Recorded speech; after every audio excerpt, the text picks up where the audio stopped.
Hello and welcome to 31 Days of Terror 2023, day number 10. And I have two spooky stories for you today, and story number 1 comes from Lu. My name is Lu and I'm 13. I'm Jenny's oldest child from 31 Days of Terror, day number 9. I know she didn't mention me in the episode, mostly because the vast majority of my paranormal experiences happen at night. My room is situated across from the entrance to the basement, and near the closet that only has one door. So circling back to the mom doesn't talk about my spooky experiences, I was never too happy to walk past the basement to get upstairs to their room. Since I was younger, maybe 5 or 6, I've had a severe and irrational fear of several rooms in my house with no experience to warrant that fear. These rooms include the laundry room, down the hallway from my room and across from the bathroom, the utility room, junk room, water room in the basement, and my parents' room. My dad, being the super smart person he is, showed my brother and I the hallway clip from the movie Lights Out, and that immediately sparked a fear of my parents' room's hallway. And for obvious reasons too. It had a striking resemblance to the one showed in the movie. Great idea, right? But the more I got through the fear of that room, the more I realised it wasn't just the hallway clip that scared me. When I had to use the bathroom or shower in their room, I would always hear the heavy painted stone doorstop being moved around. And not in a need to move this for convenience sort of way, more like a slow, drawn out drag. Like the person moving it was struggling greatly or trying to scare me. At a certain point, I would open the door quickly if I heard it to find that the stone was just where I left it. Once, about 4 months ago at around 10 p.m, I was brushing my teeth in the downstairs bathroom down the hallway from my room. The door was closed and I was practically standing against it. I suddenly heard someone call for me loudly and very firmly, almost urgently. I turned around to open the door and, you guessed it, no one was there. It was kind of puzzling because I would have heard or seen someone moving away from the door because of my reaction time. Adding to that, the stairs and the laundry room both make a sound when you open the door or walk up to them. I checked the open closet and once again, no one. It really spooked me, and now I keep the door open when I'm brushing my teeth in the evening. And often when I'm sitting in my room, home alone, if my door is open, I see shadows flash past. Super tall ones at that. I've no idea what that could be. So we're going to do a brief rewind back to 31 Days of Terror, day number 9, Jenny's story. Basically, Jenny talked about how her little one, Caroline, used to be looking upstairs being like, what's going on upstairs? And talking about how she saw a white hand come out from under her bed. And then she took a picture and was like, look, the man with the tall hat on his head is in the picture. And then her 10-year-old son talked about how he felt someone breathing on his face at night time. And then finally she heard her husband coming home late and heard him coming up the stairs, heard him move the big heavy stone stopper that helped the door to stop swinging shut, and was about to tell him off for being really loud when she realised it wasn't him, and her husband came home like 10 minutes later. So lots of freaky shit essentially fundamentally going on in that particular house. And you know what? Freaky kids. Okay, I'm sorry, Lu. You exist in that realm of being a freaky kid too. It's just the way it is. Although admittedly, as you are 13, you start to be a little less creepy and you become more like an ally in the horror movie. You know what I mean? So we'll allow you, we'll forgive you. You can stick around. You don't need to be drop kicked down the stairs as yet. Lights Out, the short version. I mean, the full film version, I don't think is that good. But the short version on YouTube is absolutely terrifying. So I can understand how that sparked a fear in you of your parents' hallway. And I haven't even seen that hallway. And I'm freaked out by it. It is amazing that your mum heard the heavy painted stone doorstop being moved around. And that is something that you hear quite regularly. I wonder what it is. Like, is it something, like I said, you know, on previous episodes, something trying to get your attention? Because that's what it sounds like. It sounds like something is trying to get your attention. And, you know, I'm just glad for you that you've got your mom to talk about these things with. I think a lot of young people feel like they can't talk to their parents about stuff like this without being ridiculed or just dismissed or not believed. So I'm glad that you have your mum to speak to about this kind of thing. And keep talking to her about it, you know? Especially if you're feeling uncomfortable or if you're feeling freaked out, make sure that you talk to somebody about it. And story number 2 comes from Carys. My story comes from Cumbria in England, and this happened to me around 10 or so years ago. I've always been very spiritual, and so are my family, so we often feel things around us or dream of people, and usually we get a bad vibe in a house. Not this time. I moved in with my boyfriend of a long time ago. Our second rented home since our first house was shit. We went to view it and I loved the quirky layout of the house. The kitchen was upstairs, there was a small corridor to the bathroom with a tiny pantry style room between that and the kitchen. The bedroom was downstairs and there was also a dining room upstairs with fold-out ladders leading up to a bed that was basically in the ceiling. They classed it as a 2-bed, but that was pushing it to say the least. The living room and bedroom had been ripped out and redecorated due to some flooding that happened in the town a few years earlier.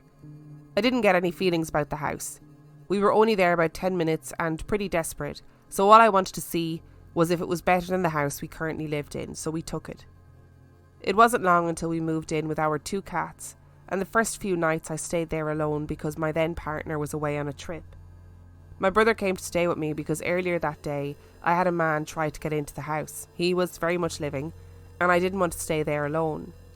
That night we had a few beers and got a takeaway and just had a good night. My brother went upstairs to the bathroom, and when he came back down he was white. He looked ill.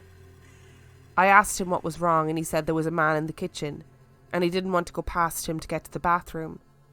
I immediately thought it was the guy who had tried to get in earlier, even though I knew it wasn't deep down. I was just trying to convince myself. We both went upstairs and there was nothing there, so my brother just took a piss while I stood guard in the dining room, bedroom, kitchen. We thought nothing more of it and carried on with our night.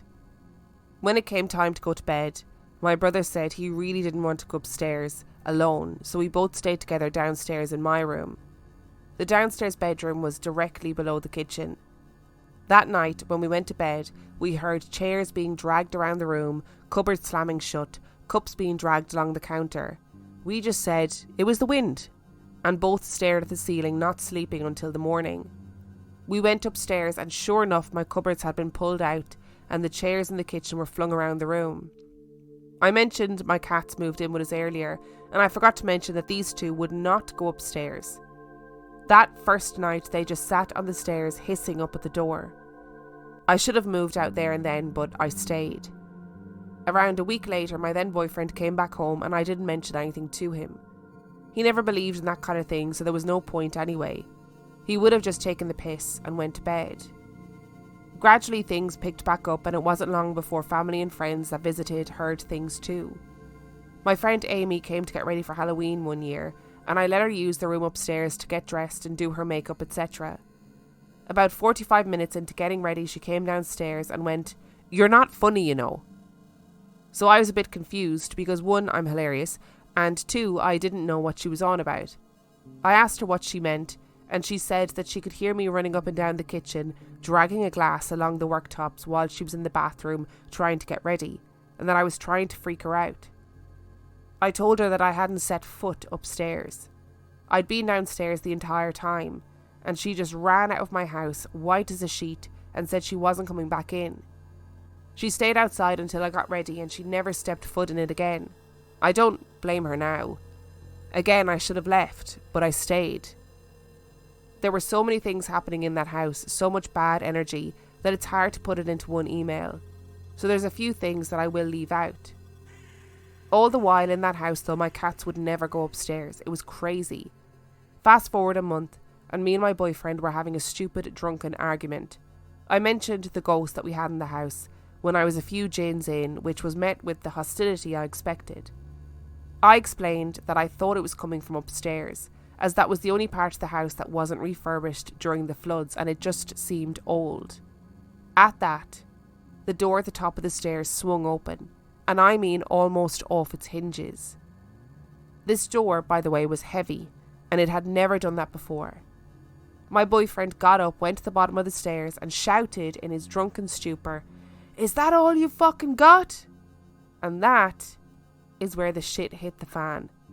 After that, the house became unbearable.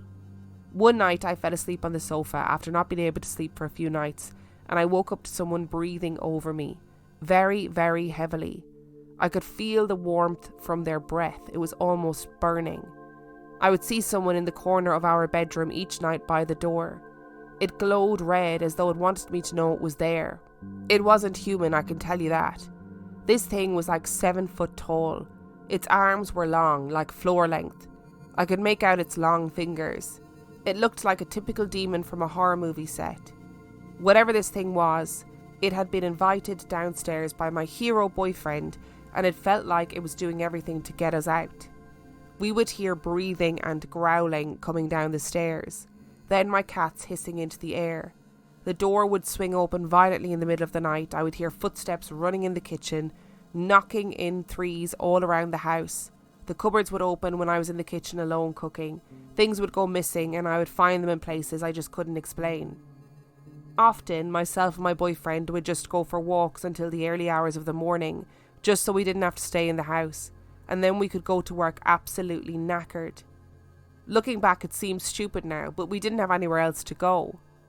I told my nana, who went to church regularly, and asked the vicar at our local church to bless the house, as we couldn't continue basically pulling night shifts, wandering aimlessly around town. The activity stopped for 3 weeks. Exactly 3 weeks. The last night I stayed there was the worst thing I've ever experienced with the paranormal. I mentioned earlier the layout of my bathroom. So you go into the kitchen, you go through a little door to the room which you could do nothing with. You just had to shut the kitchen door to then open the door to the bathroom. So for a moment you were just trapped in this little room. Anyway, I had to go to the bathroom one night after me and my boyfriend were having a few drinks, celebrating there had been no activity and we were ghost free. We had won. I was in the bathroom when I heard my boyfriend in the kitchen, walking up and down the room, dragging a glass on the kitchen worktop. This happened for several minutes and then it just stopped. I shouted out his name and laughed because I thought he was just taking the piss out of me. Then I heard him knocking on the first door, the kitchen door. I couldn't make him out because both doors were that kind of icy glass, so it was hard to see. But I heard 3 loud knocks on the glass. I said he could come in and then nothing. I shouted, "Come in then!" And I heard the kitchen door open and close. So he was behind the bathroom door. I said, "What are you doing?" And I could see his outline from behind the door. I shouted louder this time, "Come in!" And then I heard my boyfriend from downstairs go, "Are you shouting for me?" The figure behind the door wasn't my boyfriend. It knocked 3 times after that and I collapsed. And I mean my legs just went. I couldn't get up from the toilet and I was screaming. My boyfriend ran upstairs and that night I packed my bags, what I could fit in my car, my cats, and I left. I didn't care that I'd left most of my stuff behind because I couldn't be there anymore. It's like, as dramatic as it sounds, it's like I witnessed a demon. The evil I felt and the vulnerability was just too much. We never ever went back to that house, and even now, it's unoccupied 10 years later. I still live in the town, and have often heard other residents explain that people have left in the middle of the night and never returned. I pass it often when I'm walking with my daughter, and I can't even bring myself to look at it. Carys, this story has genuinely really frightened me, frightened me. I'm sitting here, it's daylight. It's, what time is it? 18 minutes past 5 in the afternoon. It's a Saturday and I am looking over my shoulder as I'm recording this. It really gave me the heebie-jeebies. I don't know if it's the vibe of the story. I don't know what it is. I think the visual image in my brain of something deadpan running up and down your kitchen, running one end, stopping, turning, running the other end, stopping, turning, all the while dragging a glass up and down the counter. I think that's the bit that got me. I don't know why that's the bit that got me on top of everything else. You know, never mind the long-armed demon behind the door. Never mind any of that. The bit that got me is this idea of it just running up and down the kitchen. And I imagine it's sort of one of those little galley kitchens. I think I probably lived in a house that layout-wise was quite similar for a while. Oh, that story has really given me the heebie-jeebies.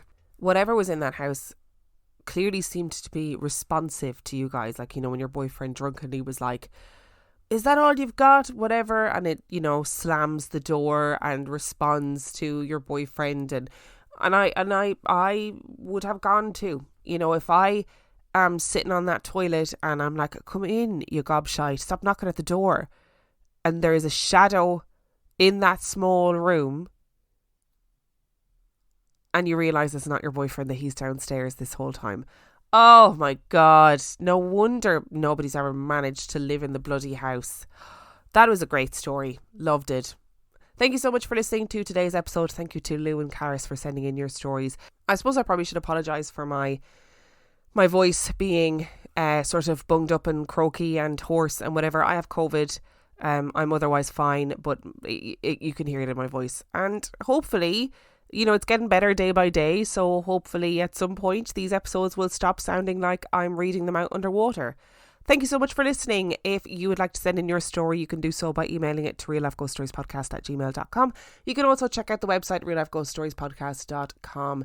And if you are desperate for some extra content, you can subscribe to the Patreon. That is patreon.com/reallifeghoststories, where for $5 a month or $2 a month, you get access to heaps of extra content, as well as every single main and mini episode completely ad-free. And on that note, I shall see you next time.